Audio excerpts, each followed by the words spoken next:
প্রত্যেকদিন সকালে জলখাবারে নিশ্চয়ই একই খাবার খেতে কারোরই ভালো লাগবে না। তো একদিন অন্য কিছু ট্রাই করে দেখতে পারেন। তো তার জন্য বানিয়ে ফেলুন আলুর পরোটা।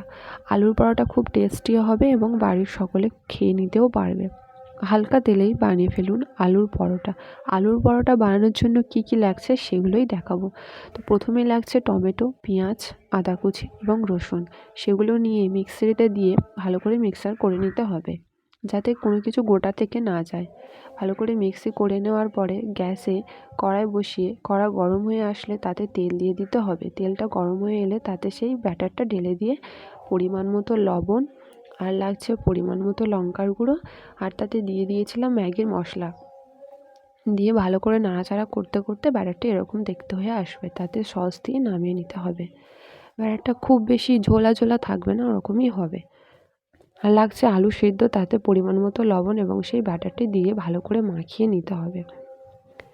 আর তারপর লাগছে আমাদের ময়দাতে পরিমাণ মতো লবণ দিয়ে দিতে হবে, আর দিয়ে দিতে হবে তেল। তারপরে একটু ময়দা মাখতে গেলে তো অবশ্যই জলটা লাগে, তো জল দিয়ে ভালো করে মাখিয়ে নিতে হবে। ভালো করে মাখানোর পরে সেই ময়দাটা সুন্দর করে ডো বানাতে হবে। আর সেই ডোগুলোর মধ্যে মাখিয়ে রাখা আলুটা ভালো করে দিয়ে, যাতে কোথাও থেকে বেরিয়ে না যায়, ভালো করে দিয়ে সেটা গোল করে নিয়ে বেলতে হবে। তো এই কাজটা করছিল আমার মা এবং বাবা। এই ফার্স্ট টাইম বাবাকে সামনে আনছি, তো বাবার মুখটা দেখাই যাবে, বাবার মুখটা দেখাচ্ছি। তো এটাই ছিল বাবা।